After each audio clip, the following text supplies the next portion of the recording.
ओम श्री राम जय जय राम। ओम श्री राम जय जय राम। ओम श्री राम जय जय राम। पूजन्तं राम रामेति मधुरं मधुराक्षरम् आरुह्य कविताशाखा वन्दे वाल्मीकिकोकिलम्। रामाय रामभद्राय रामचन्द्राय वेदसे रघुनाथाय नाथाय सीतायाः पतये नमः। बुद्धिर्बलं यशोधैर्यं निर्भयत्वम् अरोगता अजाड्यं वाक्पटुत्वं च हनुमत्स्मरणात् भवेत्। जानकीकान्तस्मरणं जय जय राम राम। பகவான் பலவேறு அவதாரங்கள் தர்மத்தை ஸ்தாபிக்கிறதுக்காக எடுத்திருக்கார். இதுல நம்ம ராமாயணத்துல இன்னைக்கு சுந்தரகாண்டம் பார்க்க போறோம். தசரதர் அப்படின்ற மகாராஜா சக்கரவர்த்தி புத்திரகாமேஷ்டியாகம் பண்ணி ராம லக்ஷ்மண பரத சத்ருக்னாலான 4 புத்திரர்கள் அவருக்கு பிறந்தார். ராமர் இவாளெல்லாம் ராமலாலாவா ராமலாலாவா வளர்த்து பின்பு அவெல்லாம் பாடசாலையில பாடசாலைக்கு அமைச்சு பாலராமரா பார்த்து பின்பு அவரை பட்டாபிராமரா பார்க்கணுமே அப்படின்னு ஆசைப்பட்டு பட்டாபிஷேகத்துக்கு முடிவு பண்ணியிருந்தார். பட்டாபிஷேகம் அன்னைக்கு கைகேயி தசரதர்கிட்ட 2 வரம் வாங்கிட்டார். ஒன்னு ராமரை 14 வருஷம் காட்டுக்கு அனுப்புறதாகவும் இன்னொன்னு பரதனை பட்டாபிஷேகம் பண்றதாகவும் வாங்கிட்டா. பித்ருவாக்கிய பரிபாலனம் பண்றதுக்காக ராமர் ராம லக்ஷ்மண சீதா 3 பேருமா சேர்ந்து காட்டுக்கு போனா. காட்டுல பலவேறு இடையூறுகளை சந்திச்சா. அதுல ஒரு கட்டத்துல ராவணன் மாரீச்சன் அப்படின்ற அசுரனை மாயா ரூபமா மானா அமைச்சார். சீதை அந்த மாயமான்னு தெரியாம உண்மையான அழகான நினைச்சு கௌசல்யக்கு மான்னா ரொம்ப பிடிக்குமே அப்படின்னு மகாலட்சுமியான சீதை எதுக்கும் ஆசைப்படாத பட்ட மகிழ்ச்சி இத கௌசல்யக்காக கேட்டா. சீதை எதுக்குமே ஆசைப்பட மாட்டாளே அப்படின்றதுக்காக ராமர் ஆசைப்பட்டு இதை கேட்கிறாளே, அதுவும் அவளுக்காக கேட்கலையே அப்படின்னு புடிச்சின்னு வரதுக்காக அவர் போனார். இந்த கேப்ல ராவணன் சீதைய கொண்டுண்டு போயிட்டான், அபகரிச்சுட்டு போயிட்டான். அங்க அபகரிச்சுன்னு போனோடனே ராமர் திரும்பி பார்த்தா சீதைய காணல. ரொம்ப தவிச்சு போயிட்டார். ரொம்ப விரகமாயிட்டார். அவர் தேடி தேடி தேடி தேடி கிஷ்கிந்தைக்கு போனார். கிஷ்கிந்தையில சுக்ரீவனுக்கு ராஜ்யத்தை பரிபாலனம் பண்ணி அவனுக்கு சுக்ரீவனை ராஜா ஆக்கினார். சுக்ரீவன் என்ன நினைச்சானா, நம்மளுக்கு ராஜ்யத்தை காப்பாத்தி கொடுத்த ராமருக்கு நம்ம ஏதாவது ஹெல்ப் பண்ணுமே உதவணுமேன்னு நினைச்சு சீதைய எங்க இருக்கான்னு பார்த்துட்டு வரதுக்கு என்னோட சேனையை அனுப்புறேன் அப்படின்னு சொல்லிட்டு சுக்ரீவன் சொன்னார். சுக்ரீவனோட சேனையில 4 பக்கமும் சுக்ரீவனோட சேனை வானர சேனை 4 பக்கமும் 4 சைடும் வானரங்களை அமைச்சா. அதுல ஒரு சைடு ஜாம்பவான், ஹனுமார், அதுக்கப்புறம் அந்த வானரங்கள் எல்லாருமா இருந்தா. கடற்கரை ஓரத்துல இவாலாம் மீட்டிங் வச்சு டிஸ்கஸ் பண்ணிட்டா.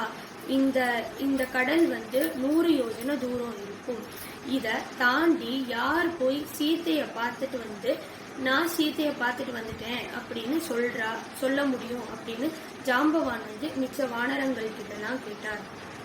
அப்போ மிச்ச வானரங்கள்லாம் என்னால 1 யோஜனை தூரம் தாண்ட முடியும், 10 யோஜனை தூரம் தாண்ட முடியும், 40 யோஜனை தூரம் தாண்ட முடியும், 50 யோஜனை தூரம் தாண்ட முடியும், 80 யோஜனை தூரம் தாண்ட முடியும்னு கூச்சல் போட்டுருந்தா. இதெல்லாம் வேலைக்காகாது அப்படின்னு ஜாம்பவான் நினைச்சிட்டு திரும்பி பார்த்தார். அங்க ஹனுமார் ராம ராம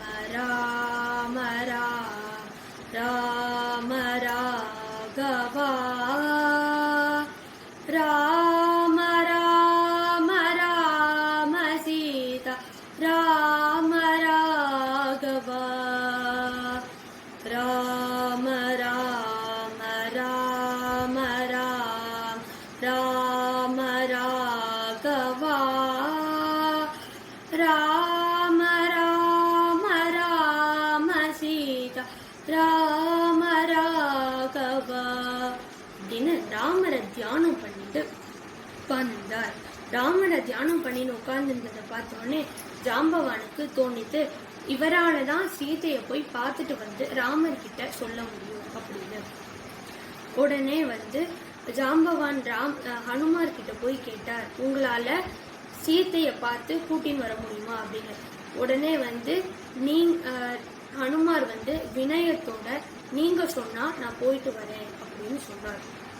சொன்ன உடனே வந்து அவெல்லாம் மானசீகமா எல்லாருக்கும் நமஸ்காரம் பண்ணிட்டு ஹனுமார் வந்து பல வேறு இடையூறுகளை தாண்டி 100 யோஜனை தூரமும் தாண்டி கடலை தாண்டி லங்கைக்கு போய் சேர்ந்தார்.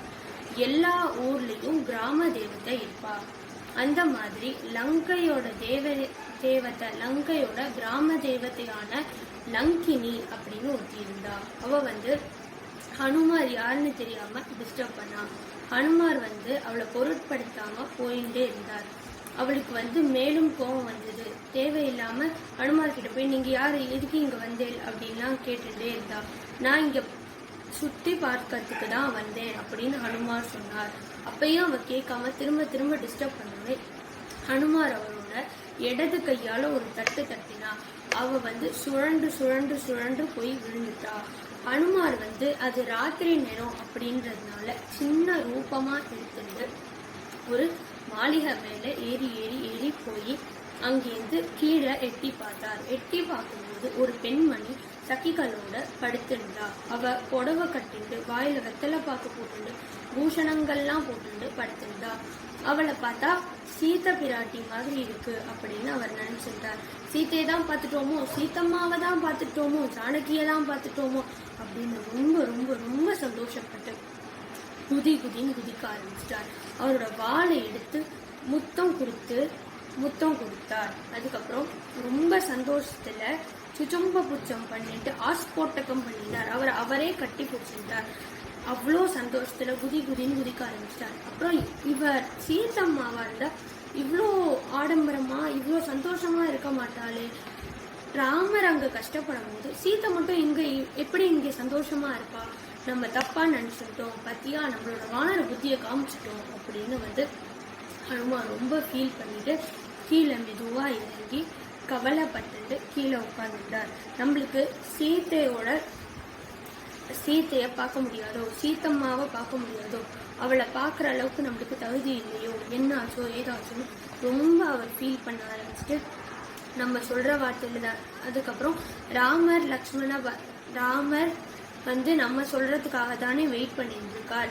அங்க வந்து நம்ம சொல்ற வார்த்தைக்காக தானே அவ்வளோ பேர் வெயிட் பண்ணிட்டு இருக்கா. அங்க ராமர் நம்ம சீத்தையை பார்க்கலன்னு சொன்னா கஷ்டப்படுவாளே.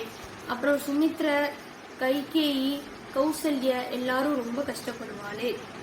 அதுக்கப்புறம் மித்திலாபுரியில யாருக்கும் தெரியாது, அவளுக்கு தெரிஞ்ச அவ கஷ்டப்படுவாளே. நம்ம சொல்ற ஒரு வார்த்தையில தான் அத்தனையும் இருக்கு அப்படின்னு சொல்லிட்டு ஹனுமார் வந்து ரொம்ப ஃபீல் பண்ணிட்டு குனிஞ்சு கவலைப்பட்டிருந்தார். அப்பதான் தோணிட்டு எல்லாருக்கும் நமஸ்காரம் பண்ணுவோமே, தேவிக்கு நமஸ்காரம் பண்ண நம்மளுக்கு தோணலையே அப்படின்னு நினைச்சுண்டு, நமோஸ்து ராமாய சலக்ஷ்மணாய தேவ்யை ச தஸ்மை ஜனகாத்மஜாயை நமோஸ்து ருத்ர இந்திரியமானிலேயோ நமோஸ்து சந்திரார்க்க மருத்கணேப்யா அப்படின்னு சொல்லிட்டு இப்படி நிமிர்ந்து பார்த்தாரோ இல்லையோ அங்க அசோகவனம் தெரிஞ்சுதான். அசோகவனத்தை பார்த்தோன்னே இங்க சீதம்மா இருப்பாளோ அப்படின்னு நினைச்சிட்டு சின்னதா மனுஷ ரூபத்துல மெதுவா போய் அங்க மரத்து மேல ஏறி அவர் உட்கார்ந்துட்டாராம்.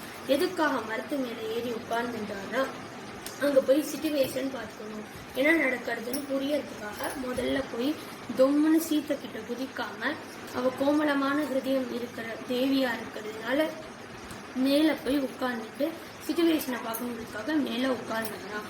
உட்கார்ந்ததுக்கு அப்புறம் அதுக்கு கீழே வந்து ராவணன் சீத்தையை பார்க்கறதுக்காக வந்திருந்தானா. ராவணன் சீத்தையை பார்த்து சீத்தையை பார்க்கறதுக்காக வந்தாராம். சீத்தை வந்து ஒரு திருணத்தை, அதாவது ஒரு புல்லை எடுத்து போட்டுட்டு தலையை திருப்பின்ட்டாலாம். அவனை வந்து அவாய்ட் பண்ணலாம். ஆனாலும் ராவணன் வந்து திரும்ப திரும்ப திரும்ப திரும்ப சீத்தையை வந்து டிஸ்டர்ப் பண்ணிட்டே இருந்தாராம். இந்த மாதிரி வந்து உன்னோட பர்த்தா வரமாட்டார், நீ தேவையில்லாம கஷ்டப்படாத, நீலி கண்ணீர் வடிக்காத, நீ கூட வந்துடுன்னு சொல்லிட்டு ரொம்ப சொன்னாராம். அவ வந்து அப்படியே கவனிக்காம மூஞ்சிய திருப்பிண்டே சீத்தை இருந்தாலாம். நீ இன்னும் 2 மாசத்துல ராமர் வரல அப்படின்ற பட்சத்துல நான் உன்னை கொன்னுடுவேன் அப்படின்னு ராவணன் சொன்னாராம். சீதைக்கு தாங்கவே முடியலையா, ரொம்ப வந்து உடைஞ்சு போயிட்டாலாம். ராவணன் கிளம்பி போயிட்டாராம். அதுக்கப்புறம் சீத்தை வந்து கவலைப்பட்டுன்னு உட்கார்ந்துட்டே இருந்தாலாம், அழுதுண்டே இருந்தாலாம். சுத்தி ஒரே ராட்சசிகள் சீத்தைய திட்டின்ண்டே இருந்தாலாம் விடாம. அப்புறம் சைட்ல ஒரு ராட்சசி வந்து நன்னா படுத்து தூங்கிருந்தாலாம். தூங்கின்றவ கனவுல தூங்கின்றவளுக்கு திவ்ய ஸ்வப்னம் வந்துதான். அதாவது ராமருக்கு வந்து பட்டாபிஷேகம் நடக்கிற மாதிரி, ராமரும் சீத்தையும் ராமர் இருக்கிற மாதிரி அவ கனவு கண்டாலாம். அப்புறம் ராவணன் வந்து கழுத மேல ஏறி போற மாதிரியும், அப்புறம் மிச்ச ராட்சசர்கள்லாம் மொட்டை அடிச்சுன்னு திரியிற மாதிரியும் கனவு கண்டாலாம். அது கனவு வந்தோடனே அவ அடிச்சு புடிச்சுன்னு எழுந்திரிச்சு, என்னது நம்மளுக்கு இப்படி கனவு வருதே, சீத்தை வந்து சாதாரண ஆள் கிடையாது, மகாலட்சுமி அப்படின்னு அவ புரிஞ்சுட்டு அங்க சுத்தி இருந்த ராட்சசிகள் திட்டிருந்தாலாம். கனவு கண்ட ராட்சசி தான் வந்து இந்த மிச்ச ராட்சசிகளோட டீம் லீடரா. அந்த ராட்சசி சொன்னாலாம், சீதையை திட்டக்கூடாது, அவ மகாலட்சுமி, அவளை யாரும் எதுவும் சொல்லக்கூடாது அப்படின்னு எல்லாரும் சைலண்டா உட்கார்ந்துட்டாலாம்.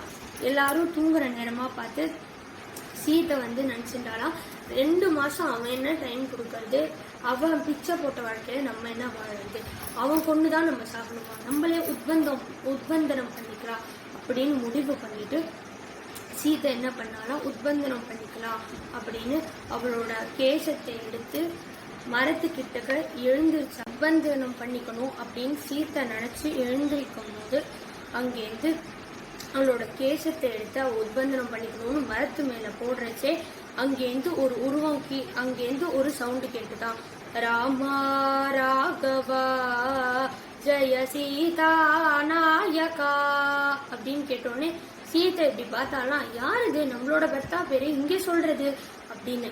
உடனே வந்து அங்கேருந்து ஒரு வானரம் இறங்கி வந்துட்டான்.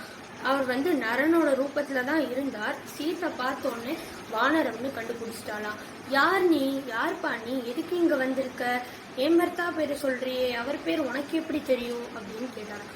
நான் வந்து ராமதாசன், ராமதூதன் அப்படின்னு சொல்லிட்டு ஹனுமார் சொன்னாராம். சொன்னோடனே நீ ராமதூதன்னு எப்படி நம்புறது, எனக்கும் அவருக்கும் மட்டும் நடந்த ஒரு இன்சிடென்ட் சொல்லிக்காமி அப்படின்னு சொன்னாராம். அப்படின்னு சீத்தம்மா வந்து ஹனுமார் கிட்ட சொன்னாராம். சொன்னோடனே ஹனுமார் சொன்னாராம், நீங்க சொன்னாராம், ராமர் எப்படி உனக்கு தெரியும், ராமருக்கும் எனக்கும் நடந்த ஒரு இன்சிடென்ட் மட்டும் சொல்லு அப்படின்னு சொன்னாராம். ராமரை எப்படி எனக்கு தெரியும்னா, நீங்க தான் வந்து ராவணன் உங்களை கொண்டு போகும்போது பூஷணங்களை எடுத்து போடுறச்சு அந்த வனத்துலதான் நாங்க இருந்தோம், நீங்க தான் கட்டாட்சம் பண்ணேன், ராமரை பாக்குறதுக்கு நீங்க தான் கட்டாட்சம் பண்ணேன் அப்படின்னு சீதைக்கு சந்தோஷமாயிட்டான். அதுக்கப்புறம் ராமருக்கும் சீதையும் மட்டும் சித்ரக்கூட்டத்துல தனியா இருக்கும்போது ராமர் வந்து சீதையோட மடியில சயனிச்சு படுத்து தூங்கிட்டு இருக்கும் போது சீதையோட சரீரத்துல ஒரு காக்காசுரன் வந்து காக்கா மாதிரி மாய பண்ணிட்டு ஒரு அசுரன் வந்து சீதையோட சரீரத்துல வந்து கொத்துன்னு கொத்தினாராம். சீத்தை முடிஞ்ச அளவு தாங்கினாலாம். அவளோட உடம்புல இருந்து ரத்தம் வந்தோடனே அவளை அறியாம கண்லேருந்து கண்ணீர் வந்தா. அந்த சூடான கண்ணீர் ராமர் மேல விழுந்தோடனே இப்படி சடார்னு எழுந்திரிச்சு அந்த காக்கா மேல பிரம்மாஸ்திரத்தை ராமர் போட்டாராம். ராமர் போட்டோடனே அதனால எல்லா காக்காக்குமே ஒரு கண்ணு தான் தெரியும், இன்னொரு கண்ணு தெரியாது. அந்த காக்கா வந்து தொம்முன்னு கீழே விழுந்துட்டான்.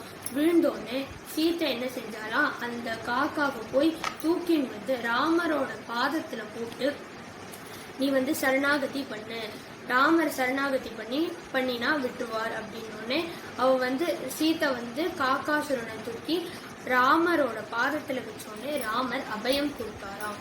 இந்த இன்சிடென்ட சொன்னோடனே சீத்தை ரொம்ப சந்தோஷப்பட்டா. ராமர் வந்து ஹனுமார் கிட்ட ஒரு மோதிரத்தை கொடுத்து அமைச்சிருந்தார். அதுல ராம அப்படின்னு எழுதிருக்கு. ராம அப்படின்னு நம்ம வந்து நம்மளுக்கு பகவான் சாட்சாத்காரம் ஆகிறதுக்கு முன்னாடி வந்து ராம அப்படின்ற பேர் தான் நம்ம காதுல வந்து முதல்ல விழும். ஜீவாத்மா வந்து பரமாத்மாவை சேர்க்கறதுக்காக அனுமார் ஆச்சாரியனா வந்திருக்கார். சீதை வந்து இங்க ஜீவாத்மாவா இருக்கா. பரமாத்மாவான ராமர் கிட்ட கொண்டு போகிறதுக்காக முதல்ல நாமத்தை சொல்லி நாமத்தை அவர் முதல்ல சீதைக்கு காதுல போடுறார். அதாவது ராம அப்படின்னு எழுதியிருக்க மோதிரத்தை எடுத்து கொடுக்கிறார். கொடுத்தோடனே சீதை வந்து தன்னோட நெத்தியில இருக்கிற சூடாமணி அவுத்து ஹனுமார் கிட்ட கொடுத்து ராமர் கிட்ட கொடுக்க சொல்றா. மோதிரத்தோட இது மட்டும் இல்லாம மோதிரம் வந்து அபயம் கொடுக்கற மாதிரியும், ராமரோட கையில இருக்கிறதுனால அபயம் கொடுக்கற மாதிரியும், சீதை நமஸ்காரம் பண்ற மாதிரி, அதாவது சூடாமணி நெத்தியில இருக்கிறதுனால நமஸ்காரம் பண்ற மாதிரியும் இதுல இருந்து தெரிய வருது. கொடுத்தோடனே அதுக்கப்புறம் ஹனுமார கொஞ்ச நேரம் இங்க ரெஸ்ட் எடுத்துட்டு போப்பா, நீ வந்து ரொம்ப கஷ்டப்பட்டு இங்க வந்திருக்க, ஸோ அதனால கொஞ்ச நேரம் ரெஸ்ட் எடுத்துக்கோ அப்படின்னு சொல்லிட்டு சீத்தம்மா சொல்றாளாம். அப்புறம் இங்க வந்து நிறைய மரம்லாம் இருக்கு, நிறைய ஃப்ரூட்ஸ் எல்லாம் இருக்கும், நீ எடுத்து சாப்பிடு அப்படின்னாரா. இவ்வளோ நாள் இங்கதான் இருந்தா, அவளுக்கு சாப்பிடணும்னு தோணல, ஆனா ஹனுமாருக்கு எடுத்து சாப்பிட சொல்லணும் அப்படின்னு அவளுக்கு தோணித்தான். புத்திர ஸ்நேகம் வந்துடுதான் ஹனுமார் மேல, அதனால சாப்பிடுப்பா அப்படின்னு சொன்னாரா. உடனே சரிம்மா நீங்க சொல்ற மாதிரி அப்படின்னு ஹனுமார் வந்து இங்கேருந்து ராவணன் ஒரு தடவை பார்த்து ராமரை வந்து சரணாகதி பண்ண சொல்லணும் அப்படின்னு நினைச்சுட்டு என்ன சொன்னாரா, ராவணனை பார்க்கலாம் அப்படின்னு நினைச்சுட்டு அவர் வந்து ஊருக்குள்ள பிரவேசம் பண்ணாரா. பிரவேசம் பண்ணும்போது யாரோ வானரம் வந்திருக்கு அப்படின்னு வந்து ராவணனோட காதுக்கு போச்சா. அப்புறம் நிறைய அவர்கிட்ட இருக்கிற அசுரர்கள் படைகள் எல்லாத்தையும் அமைச்சுட்டே இருந்தானா. எல்லாம் போச்சான், ஆனா வரலையா. இந்திரஜித் அப்படின்ற ராவணனோட பையனை வந்து ராவணன் அமைச்சாராம். அமைச்சு நீ வந்து எப்படியாவது அழைச்சின்னு வந்துடு அப்படின்னு சொன்னாரா. இந்திரஜித்தும் பலவேறு அஸ்திர சஸ்திரங்களை போட்டாரா, எதுவும் ஒர்க் அவுட் ஆகலையா. அப்புறம் கடைசியா பிரம்மாஸ்திரத்தை போட்டாரா. பிரம்மாஸ்திரத்துக்கு ஹனுமார் தலைவணங்கி பிரம்மாஸ்திரத்துக்கு அடங்கி பிரம்மாஸ்திரத்துக்கு ஏத்த மாதிரி அவர் கீழே விழுற மாதிரி விழுந்தாராம். பிரம்மாஸ்திரம் வச்சு கட்டி கூட்டின்னு போலான்னு போறச்சே வந்து இன்னும் கொஞ்சம் இருந்த சோல்ஜர்ஸ்லாம் என்ன செஞ்சுட்டாலாம், ஏதோ ஒரு கயிறு எடுத்து கட்டிட்டாலாம். கட்டினோடனே பிரம்மாஸ்திரம் போச்சுன்னு போயிட்டான். உடனே வந்து நம்மளுக்கு எப்படியா இருந்தாலும் மோட்டிவ் ராவணனை பார்க்கதான், எப்படி பார்க்க போனா என்ன அப்படின்னு சொல்லிட்டு ஹனுமார் நினைச்சிட்டு இவா கூடயே போலாம் அப்படின்னு முடிவு பண்ணிட்டு அப்படியே